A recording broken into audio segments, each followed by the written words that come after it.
design de moda do Senai C-Ticket, sou analista, então, do Senai C-Ticket, e hoje a gente vai trabalhar, então, discutir algumas questões relacionadas aos fundamentos do design utilizados para o desenvolvimento de um produto de moda. Então, a nossa masterclass de hoje é do projeto à criação, desvendando elementos de design de um produto de moda. Vamos lá, então. Como eu disse para vocês, eu atuo como analista na coordenação dos cursos de moda do Senai C-Ticket. A minha formação também é em design de moda, eu sou designer de moda, também sou pedagogo. A gente faz de tudo um pouco, né? Tenho mestrado em design, doutorado em comunicação, sou DJ. é, e aí o que eu quero trazer para vocês hoje, compartilhar um pouco, ou pensar um pouco com vocês, são os elementos que a gente utiliza no processo de criação de um produto de moda, ok? Então, como é que vai funcionar a estrutura dessa nossa masterclass de hoje, pessoal? A gente então está fazendo essa apresentação, em seguida a gente vai começar a contextualizar exatamente o que são esses elementos de design utilizados no produto de moda. Depois a gente vai ver esses elementos, né? Essa é uma apresentação, é uma masterclass, como vocês vão observar, que pouco se utiliza de texto. Então a gente vai ter muito mais imagem, muito mais material imagético para poder analisar esses pontos todos.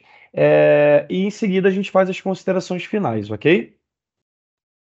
Gente, eu vou só desativar aqui as notificações para elas não ficarem subindo aqui conforme eu for começando, certo? Então, gente, vamos lá. O processo de composição, né, quando reunimos os elementos da sintaxe visual de produtos diferentes, com linguagens que nem sempre são as mesmas, mais ou menos o que a gente faz, né, numa coleção de moda. A gente mistura produtos de cores diferentes, de texturas diferentes, de formas diferentes, e tudo aquilo vira, né, uma grande composição, né, um grande composê. Então, um dos maiores desafios do designer de moda, em especial aqueles que estão na frente exatamente do processo criativo do produto de moda, um dos grandes desafios, primeiro, é decidir, né, é definir quais são os elementos que vão ser utilizados de design, né, no seu produto de moda e, num segundo momento, como articular esses elementos, né, como fazer com que esses elementos eles funcionem bem, né, quando colocados todos ao mesmo tempo. Então, esse é um dos maiores desafios, né, no planejamento e criação de uma coleção de produtos de moda. Sendo assim, como é que então a gente faz, né, para poder se apropriar desses elementos e conseguir combiná-los, através de cores, texturas, materiais e outros elementos?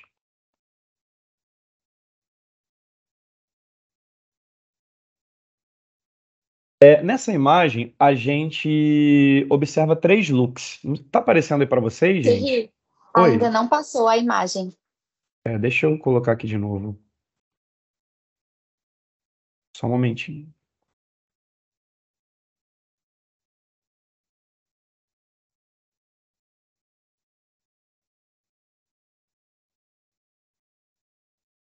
Peraí, gente, problemas técnicos. Acontece. Acontece. Uhum. Pronto. Agora estamos vendo, né? Deixa eu colocar aqui em tela cheia. Muito bem. Então, Agora estamos retornando vendo. do ponto que a gente estava, aqui a gente vê esses três looks, né? São dois looks de passarela e um look de editorial. E o que que a gente observa de comum, né, nesses três looks? São looks que possuem uma certa grande, né, profusão de elementos visuais. A gente tem estampa, né? A gente tem textura, a gente tem cores opostas, né, sendo empregadas num mesmo look completo. A gente tem mistura de padrões de estampas, né? Essa imagem do lado direito, ela traz, por exemplo, três padrões de estampas numa mesma proposição, né, de parte do corpo, né, no mesmo top. Então, o que que faz cada uma dessas imagens, o que traz de conteúdo cada um desses looks? É exatamente essa possibilidade de você misturar esses elementos, sabendo bem como misturá-los, quando misturá-los e, principalmente, em que proporção essa mistura vai acontecer.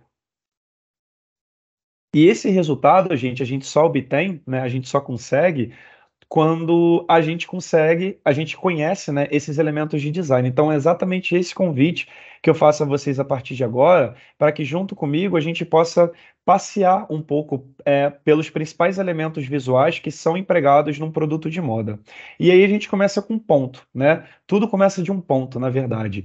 O ponto é o menor elemento visual que a gente tem, né, conhecimento, e é a partir do ponto que tudo existe. É a partir do ponto que nós temos as linhas, é a partir dos pontos que nós damos, consequentemente, origem às formas. Os pontos, eles permitem, por exemplo, a gente ter uma certa percepção de uma determinada tonalidade, como mais quente ou mais fria, mais clara ou mais escura. Então, toda a história, né, da linguagem visual, ela começa a partir do ponto. A gente pode observar esse ponto sendo representado de forma bem literal, como geralmente a gente marca os pontos, né? A gente faz um pinguinho, a gente faz uma pequena bolinha. Mas o ponto, ele não necessariamente precisa ser sempre representado de forma circular, né? Então, o ponto ele pode ser representado de muitas formas. Então, tem muitas possibilidades da gente representar e se utilizar dos pontos num produto de design. Esse ponto, ele pode aparecer, por exemplo, já desenhado na estrutura do tecido, ele pode ser estampado, né? Ele pode ser trabalhado na superfície desse material, ele pode aparecer como uma aplicação, né? Como a gente vê essa ilusão do look do Marcos Ribeiro sendo usado aí pelo Harry Styles. Então, o ponto, ele é o ponto de início, né, da nossa conversa, da nossa masterclass. E aí a gente chega às linhas, né? A linha, na verdade, ela é um conjunto de pontos em movimento, né? E quanto mais próximos os pontos estão, né, quanto mais justapostos eles estão, de modo que a gente não consiga mais ver quando termina um e quando começa o outro, a gente começa a dar origem à linha. E a linha ela pode ser representada de muitas formas, pessoal. A gente pode falar da linha reta, que vai ser representada de forma na horizontal, na diagonal, ela pode ser representada na vertical. A gente tem a linha curva, né? A linha que possui uma curvatura, então essa linha ela recebe um tipo de força, né, nas suas extremidades, a ponto que ela vá se curvar. A gente pode ter a linha sinuosa, que é a linha do S, né? É a linha que vai apresentando curvas e mais curvas. A gente pode ter as linhas irregulares que começam de um jeito, né, e terminam de outro. E aí o que a gente observa nessas imagens é o emprego da linha. Como a linha, por exemplo, na primeira imagem do look do Jean Paul Gaultier, inclusive, a linha é um dos elementos que vai representar a identidade visual da marca. Então a gente observa essa linha estampada, né, nesse material. Porém, não sei se dá para vocês verem, quem estiver vendo pelo celular talvez fique um pouco mais difícil, mas existe um processo de costura nesse top, né, do Jean Paul Gaultier que faz com que crie-se a sensação visual de linhas, né, de nervuras, pelo franzimento que é dado nesse material. Então a linha ela também pode nascer de maneira acidental a partir do processo de construção e de costura de um produto, ok? Como a gente vê no exemplo da imagem do Lucas Leão.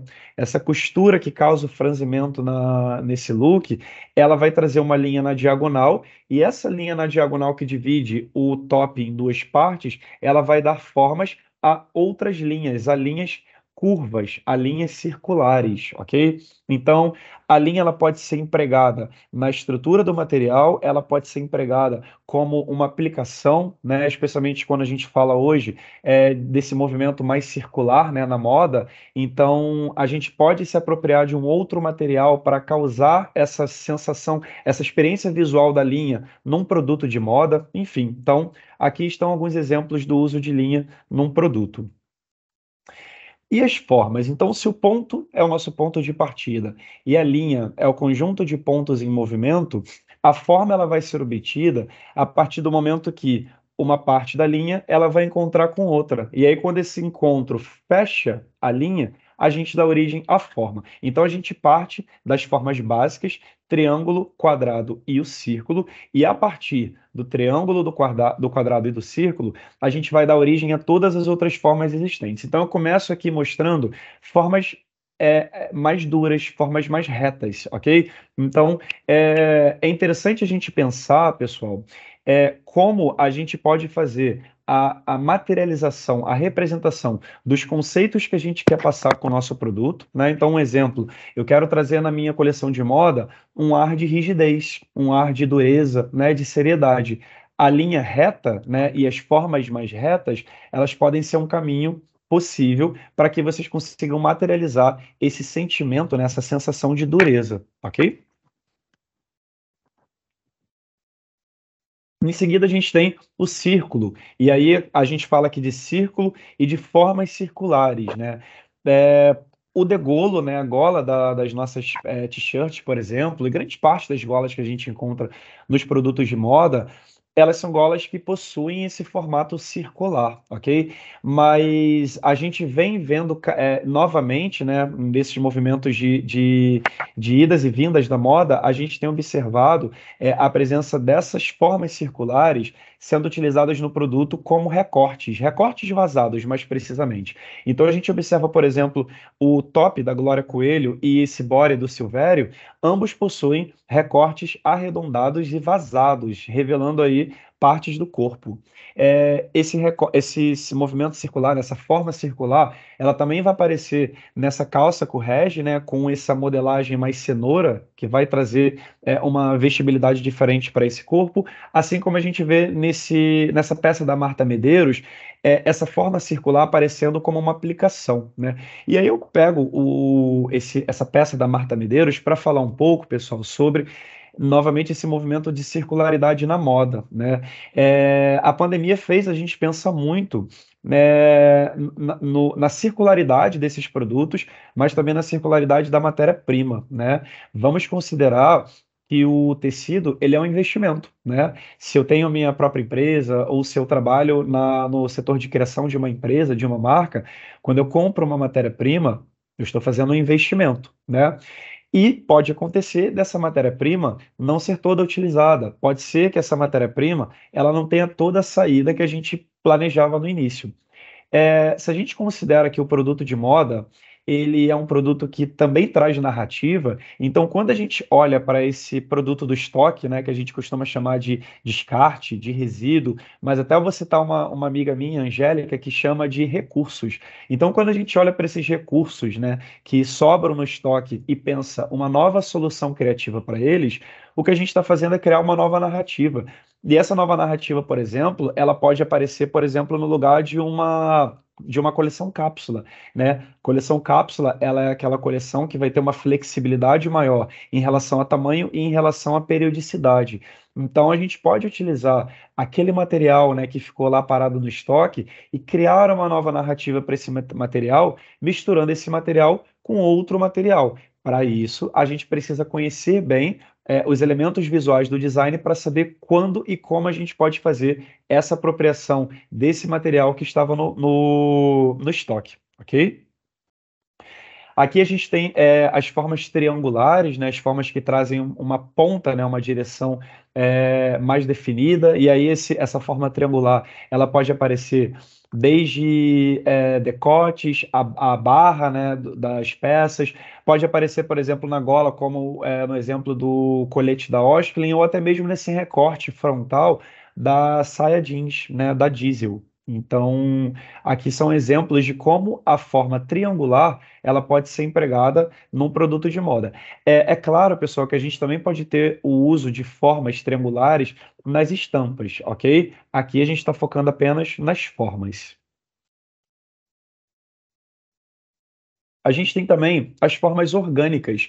Que são as formas orgânicas? O que é a inspiração orgânica, pessoal?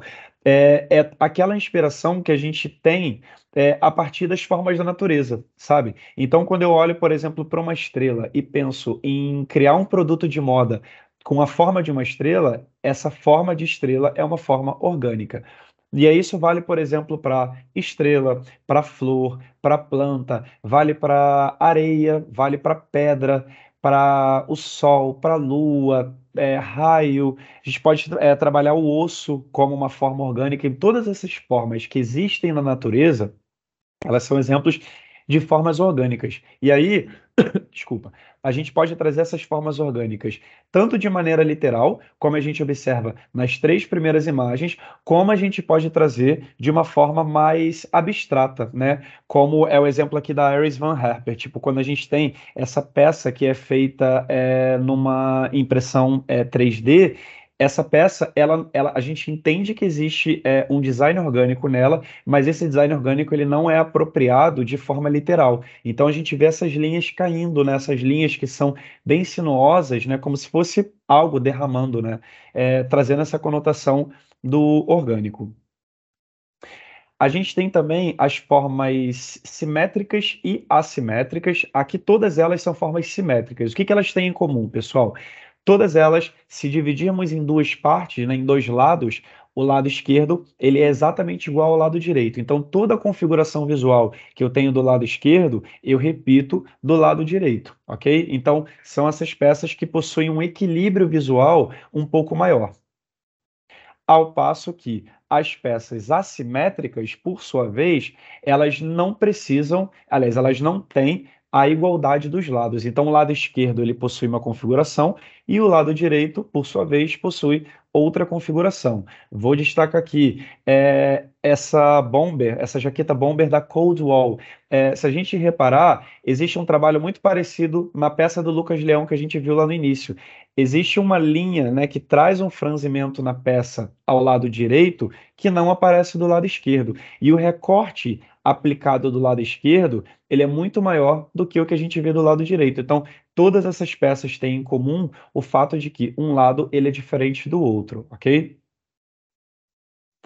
E aí a gente tem outros movimentos que os processos de construção, né, de um produto de moda podem trazer. Então, a gente quando traz amarração, quando traz o franzido, quando traz a sobreposição, ou no último exemplo, quando a gente traz o recorte vazado, a gente consegue revelar partes e revelar camadas de um look, né? Então, isso é muito utilizado, por exemplo, para a gente fazer a composição de um look de produtos de moda todos ao mesmo tempo. Então a gente vai brincar aí com a camada e a sobreposição dessas peças, tendo primeira, segunda, terceira, enfim, quantas peças forem necessárias. Eu vou aproveitar, gente, para fazer um adendo, porque a gente está falando aqui de moda e a gente está visualizando aqui só produto. Vale destacar que a moda, ela se refere, na verdade, a toda forma de expressão que a gente se utiliza para construir ou para modificar a nossa aparência. Então, é o produto do vestuário, como a gente está vendo aqui, mas a gente pode falar de acessórios, a gente pode falar de produtos cosméticos, enfim, a gente pode falar até de técnicas corporais, como tatuagem, piercings e etc. Só que nesse caso aqui, a gente resolveu recortar a nossa fala, a gente resolveu focar no produto vestuário, ok? Mas moda é muito mais do que vestuário. Cores, pessoal. É, Desde as primeiras passarelas liberadas pós-pandemia, a gente vem observando que as formas dos produtos de moda, elas têm tido pouca variação, sabe? Então a gente tem trabalhado com muitas releituras, né, de modelagens passadas. A gente tem insistido em modelagens, por exemplo, que sejam clássicas, né, das marcas, que são aquelas modelagens que a empresa ou a marca sempre vai trabalhar, sempre vai apostar. E, por outro lado, por um lado as formas elas estão ainda num momento relativamente meio tímido, a gente tem um destaque para a superfície dos materiais. E aí eu destaco as texturas e principalmente a cor. A cor ela tem recebido um local, né, um lugar de muito destaque nas últimas passarelas nacionais e internacionais da moda, ok? Então a cor ela tem uma importância muito grande para um produto de moda. A cor, ela é um dos elementos visuais que mais a gente tem a facilidade, ou mais a gente consegue transmitir os sentimentos ou as sensações ou os conceitos que a gente deseja através de um produto de moda, ok? Então, para que a gente possa trabalhar bem com esse, que atualmente é um dos principais elementos de design, né, no produto de moda, é preciso a gente conhecer, então, como essa construção da cartela de cores ela é feita. Então, eu trago aqui uma imagem de um editorial da Foxton, e aí eu tenho três estruturas aqui nessa imagem, pessoal. Primeiro, e aí só um parênteses, pessoal. a cor ela não vai ser importante apenas no produto de moda, ela vai ser importante em todas as etapas que estão relacionadas a esse produto. Então, na comunicação, por exemplo, na cor das embalagens, na cor, por exemplo, a maneira como eu estruturo a organização do feed do Instagram, por exemplo, tudo isso é influenciado exatamente pelas escolhas da cartela de cores que esse produto vai ter. Então, do lado esquerdo, isso aí é uma dica que eu dou para vocês quando vocês tiverem que fazer um projeto, né, de moda e naturalmente vão partir da análise de imagens e entender como essas imagens elas podem inspirar vocês e como a partir dessas imagens vocês podem pensar em cor, forma, textura, material e etc. Esse é um esqueminha que pode ajudá-los bastante. Do lado esquerdo, o que que eu fiz? Eu tirei as cores principais. É claro que assim, se a gente der um zoom nessa imagem, a gente vai observar que existem, né, outras nuances de cores que não estão tão em evidência num primeiro momento. Mas o que eu fiz aqui para ser uma coisa mais breve, foi pegar as principais cores. Então, ao lado esquerdo, a gente vai observar, vocês estão vendo aí com o mouse, né? Ao lado esquerdo, a gente vai observar as principais cores que fazem parte dessa imagem aqui. Em seguida, aqui do lado direito, eu vou observar uma cartela de cores que eu fiz das cores que eu encontro nessa imagem. Só que essa cartela que eu tenho aqui, ó, essa que eu estou mostrando, ela não é apenas ela apenas não representa as cores que eu encontro na imagem, mas também a intensidade, né, e o percentual de uso dessas cores encontrados na imagem.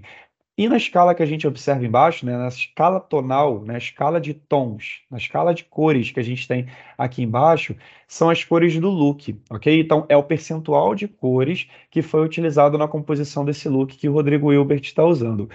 Nesse caso, pessoal, não dá para a gente ver a parte de baixo, o bottom, mas ele está usando uma calça. Então, por esse motivo, o percentual desse tom mais arenoso, ele é maior do que dos outros tons mais terrosos, ok? Então aqui eu encontro as cores principais dessa imagem e eu consigo identificar também qual é o percentual de uso dessas cores na imagem. E aí isso vale também para o produto de vocês. Se eu faço um produto de moda inspirado nessa imagem, se eu faço uma coleção inspirada nessa imagem e eu pego desse percentual de cores da imagem e levo para minha coleção, significa dizer que a minha coleção ela vai ser mais clara do que mais escura, né? Significa dizer que essa coleção ela vai ter três cores com a predominância desse tom arenoso, ok? E aí, pessoal, ainda falando de cores, como vocês sabem, as cores elas podem ser representadas, elas podem ser pensadas e definidas num produto de moda a partir da sensação ou do sentimento que ela traz para vocês. E uma das formas de mensurar essa sensação é em relação à temperatura, né? Então a gente tem cores que são consideradas cores quentes e nós temos cores que são consideradas como cores frias, ok? Então a gente tem como cores quentes, por exemplo, o vermelho e o laranja, e como cores frias eu posso citar o azul e o roxo. Só que a gente tem que ter um cuidado, pessoal, com essa questão da temperatura, porque, ok, a gente sabe que existem as temperaturas quente e fria.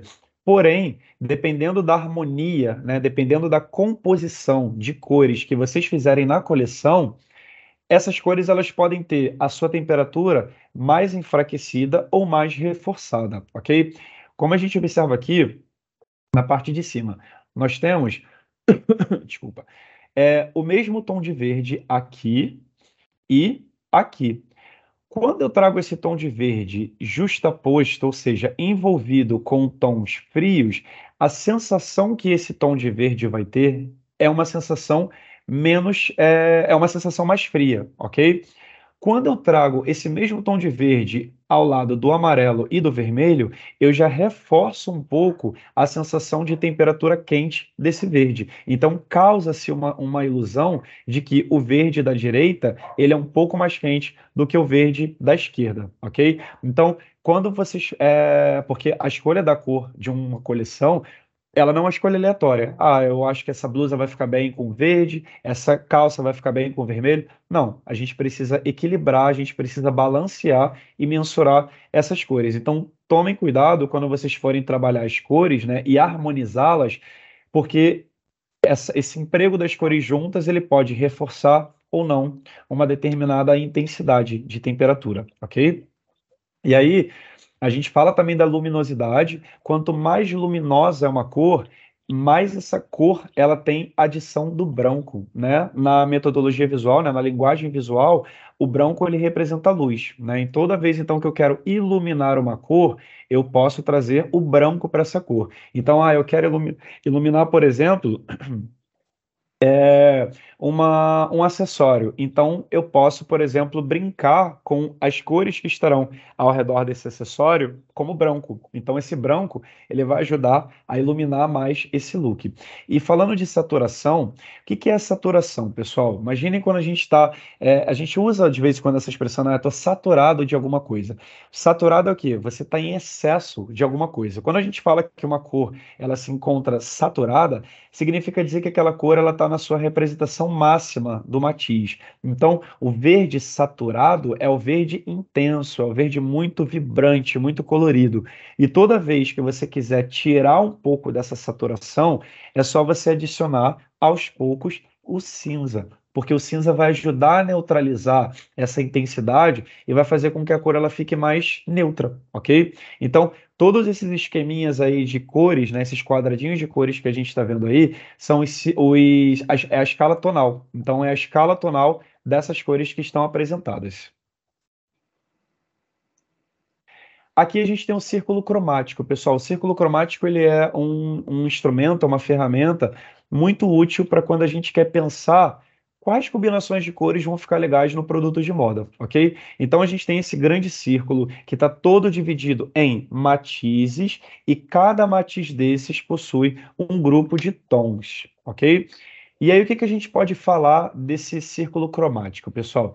Começando pelas cores monocromáticas, né? Então, quando eu quero trabalhar um look monocromático, ou quando eu quero, por exemplo, que um momento da minha coleção ele seja monocromático, isso significa dizer o quê? Que eu vou usar um mesmo matiz. Eu posso até fazer a brincadeira de usar esse matiz em tonalidades diferentes, mas esse mesmo matiz ele vai ser usado em toda a sua composição. Então, monocromático vem de uma cor, mono, ok? A gente também pode falar, por exemplo, o pessoal das cores que são chamadas de complementares. O que que são as cores complementares? São aquelas em que em uma existe em abundância o que falta na outra, ok? Então aqui, por exemplo, eu estou traçando como cores complementares o verde-limão e o magenta. O que que eu quero dizer quando eu falo que o verde-limão e o magenta, eles são cores complementares? São cores completamente opostas, né? E aí, se elas são cores completamente opostas, significa dizer que quando eu utilizo cores complementares, eu sei que a minha composição ela vai ser uma composição de contraste muito grande de cor, né? São cores que se chocam, elas não se misturam. Por quê? Eu não tenho no verde-limão o que existe no magenta e eu não tenho no magenta o que existe no verde-limão, ok? Então, toda vez que vocês quiserem, por exemplo, numa coleção de moda, trazer produtos que tenham uma composição de cores muito vibrante, vai para as cores complementares, ok?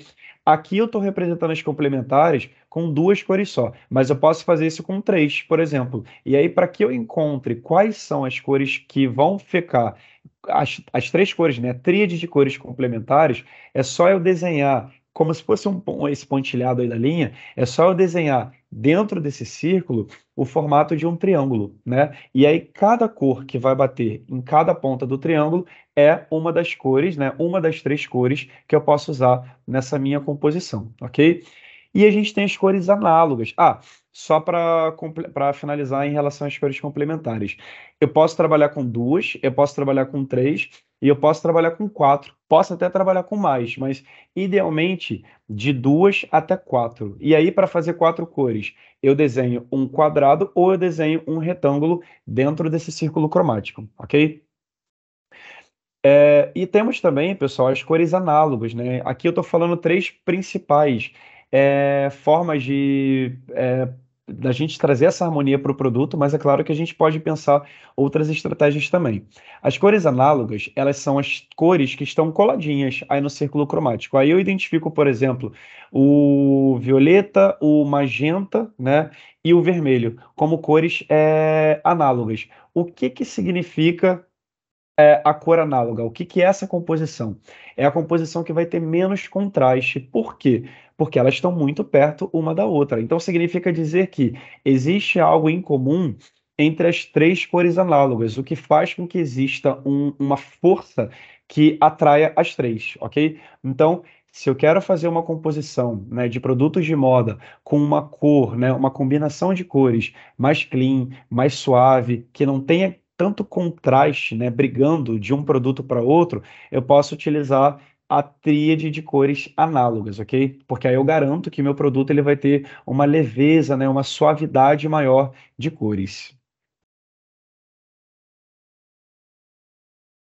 A gente pode falar também dos materiais, né? O material, né? A matéria-prima é o que vai sustentar, né? O que vai dar vida, né? Ao produto de moda. Então, é através do material que a gente traz a representação bidimensional, né? Do croquis, do papel, para a tridimensional, que é o corpo, a silhueta humana.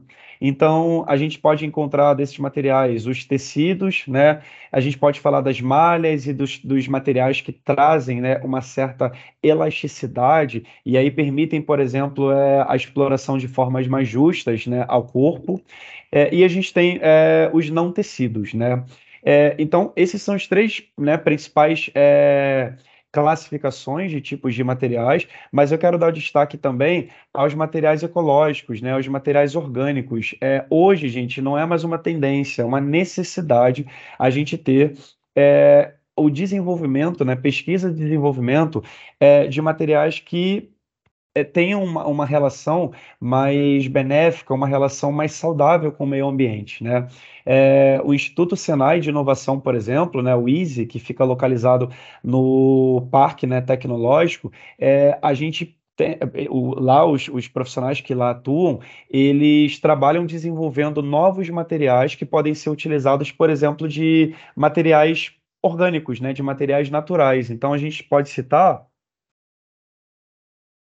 por exemplo, material feito com o pelo da tosa de cachorro. Depois vocês podem pesquisar, inclusive, isso no Google, ou se ao longo da aula alguém conseguir dar um Google e encontrar, bota aqui no chat para todo mundo ver. É uma fibra que foi desenvolvida pelos pesquisadores do Easy, e essa fibra é feita a partir do pelo, sabe? A tosa, quando a gente leva o cachorro para tosar e tudo mais. Então, reúne-se esse pelo para que se obtenha um fio, né? Então, é um fio que não vai causar impactos negativos ao meio ambiente, né? Então, a gente tem hoje uma variedade muito grande de materiais que já possuem esse tipo de certificação e materiais que já estão permeando, né, na indústria, ou seja, não são mais materiais que estão localizados naquela fase experimental, nem nada disso, ok?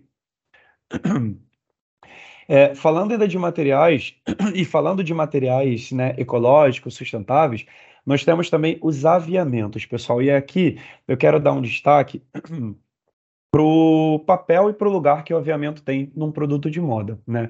Porque o aviamento ele é funcional, né? O aviamento ele serve, grande parte dos casos, para a gente poder sustentar essa peça, amarrar essa peça de roupa, prender uma parte, né? Fixar uma parte do produto na outra, enfim. E acontece que a gente tem muito aviamento que é feito de plástico e metal, né? E são dois materiais que levam muito tempo para se decompor no ambiente, e mesmo depois que eles já tenham se decomposto, esse resíduo que fica, né, dessa decomposição, ele vai ser destinado ou ao solo ou às águas, né, dos mares. Então, a gente já percebe também um movimento muito grande Hum. do uso na nossa indústria de aviamentos que sejam sustentáveis, aviamentos que são feitos a partir de outros materiais, aviamentos que são feitos a partir de outros aviamentos que perderam a sua funcionalidade e aí são empregados como uma nova matéria-prima, né? Quer dizer, uma velha nova matéria-prima para se fazer um novo aviamento. Então, esses aviamentos, eles já são uma realidade, né, na nossa indústria. E aí tem muita gente que sempre contesta, pô, mas usar materiais sustentáveis é muito caro, né? Porque de fato ele é um material mais custoso. Só que esse movimento ele precisa acontecer e a gente precisa apoiar cada vez mais a pesquisa, o desenvolvimento e até o uso desses materiais para que eles possam se tornar mais possíveis de serem, né, trabalhados, né, e consumidos por uma massa muito maior, né? Então, quem tiver interesse depois pode pesquisar que há várias linhas de zíperes de botões que são ecológicos, ok?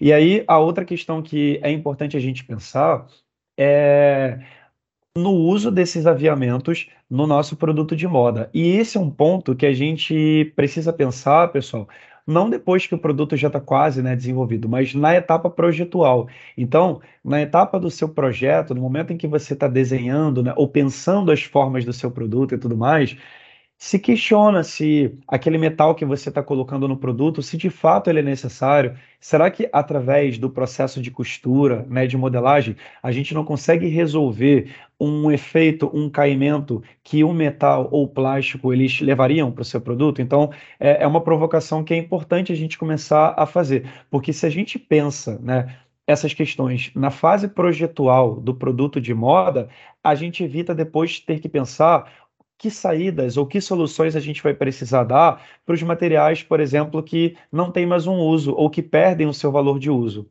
tá? Então é importante a gente considerar na etapa projetual todas essas questões. Será que esse aviamento que eu estou colocando aqui é meramente decorativo? Ele vai ter uma função? Será que eu posso substituir esse motivo decorativo por um outro material, por um tecido, por exemplo? Então, façam essas negociações e esses questionamentos na etapa projetual da coleção de vocês.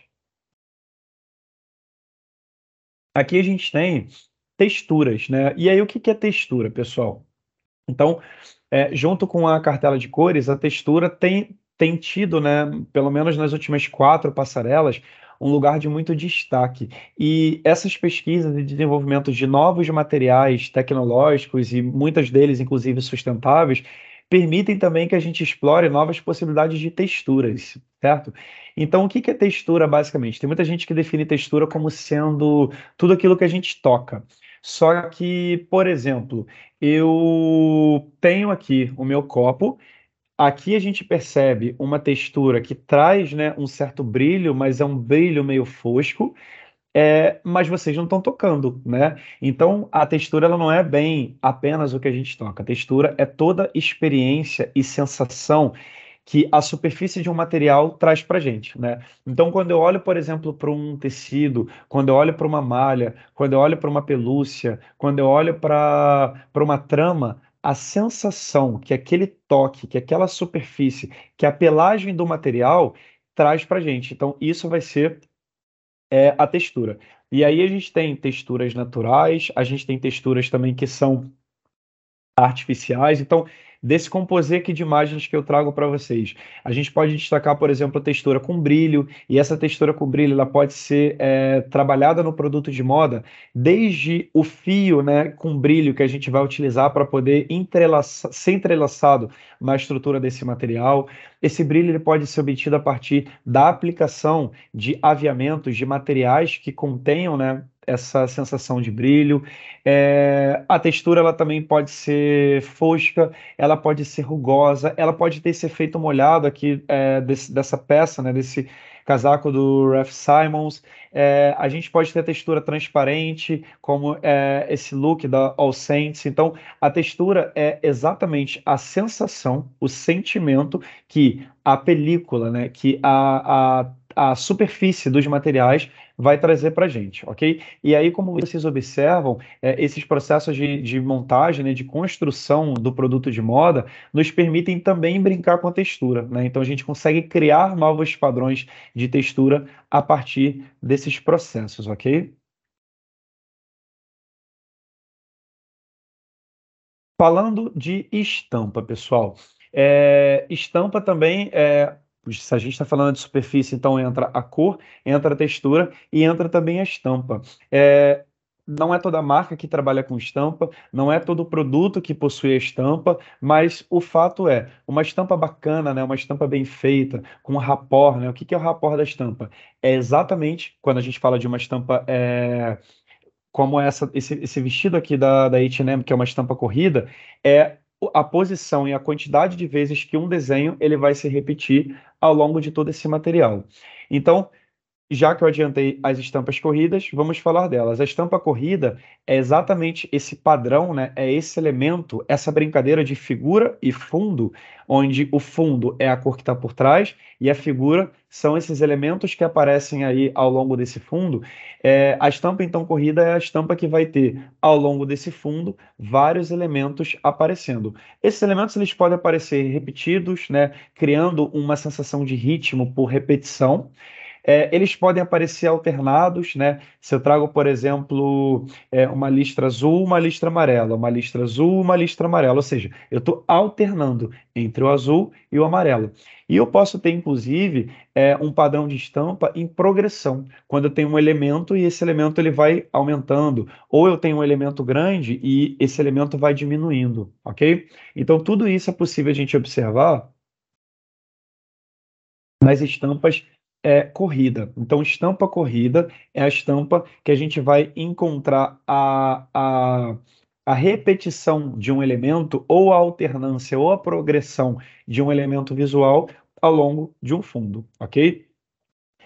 E aqui ao lado direito, a gente vai observar a estampa localizada, né? Como o próprio nome diz, ela está localizada numa determinada área do produto de moda. Então a gente tem aqui na Marne, por exemplo, essa estampa localizada sendo aplicada. Então voltamos a falar da economia de materiais, do reaproveitamento de materiais. Vamos imaginar que eu tenha feito uma primeira saída dessa camisa jeans, né? E aí sobraram algumas camisas dessa, ao mesmo tempo sobrou esse material, né, que tem essa textura quase meio de pelúcia, que a gente vê aplicado nas mangas. Então, o que que eu posso fazer? Eu posso, pô, dá para eu fabricar mais umas 15 camisas dessa. Vou fazer uma linha limitada, né, desse produto, utilizando essas listras, né, essas aplicações localizadas nas mangas e dou uma nova cara ao produto, ou seja, dou uma nova linguagem visual para esse produto. Então a gente tem esse exemplo da estampa localizada nos braços, na t-shirt da Cold Wall, a gente tem essa localizada na parte da frente da t-shirt, e nessa saia do David Coma, a gente vai observar essa estampa localizada no barrado da saia, né? Criando ou reforçando esse movimento que o recorte e a modelagem da saia trazem para a gente. A gente tem também, pessoal, para finalizar, os beneficiamentos, né? O beneficiamento, ele é todo o processo que a gente vai submeter ao material, né? A base, né? A matéria-prima, para que essa matéria-prima ela possa ter uma determinada característica desejada. Então, por exemplo, eu posso criar um tipo de beneficiamento, né? Eu posso trabalhar o meu material com um tipo de beneficiamento, de modo que ele fique, por exemplo, aqui, como nesse terceiro look, com esse efeito meio rugoso, né? Meio amassado. Vocês já viram que tem algumas peças, né? Alguns produtos de moda que tem, né? Aquele toque meio amassado, né, meio enrugado. Então, isso foi um processo químico que o material foi submetido para que a gente chegasse àquela característica visual. Como, por exemplo, esses metalizados. Atualmente, o metalizado ele é uma referência muito forte nos produtos, né, de outono e inverno 23 e para o nosso outono e inverno 24. Então, esse toque brilhoso, né, laminado, do metalizado vai aparecer, ou melhor, já está aparecendo, já é uma realidade presente nas vitrines, muito forte. Então, o fosco, o metalizado, esse rugoso, os pinguinhos aqui da Billionaire Boys Club, esses pinguinhos, né, que são feitos nessa peça, né, nessa camisa jeans, que também já passou por outro beneficiamento, né? A gente percebe que essa lavanderia, ela traz esse efeito meio desgastado, né? Nesse material. Então, a gente pode falar que existem dois processos de beneficiamento aqui nesse produto de moda. E a gente tem aqui no primeiro look, né, da Saunders, essa estética que é muito comum no outono e inverno 23, que é dessa ideia de um desgaste, sabe, do material, por exemplo, que parece ter ficado exposto, né, no meio ambiente por anos e anos, sofrendo a ação do tempo, enferrujou, rasgou e chegou a essa configuração. Mas se engana, com certeza, porque essa é uma estética que é apropriada para esse produto, ou seja, não fala-se aqui de um produto velho, é um produto novo, inclusive muito bem acabado, com um valor de custo também relativamente alto, mas que traz essa estética de algo que passou o efeito do tempo por ele e hoje ele se encontra nessa configuração visual.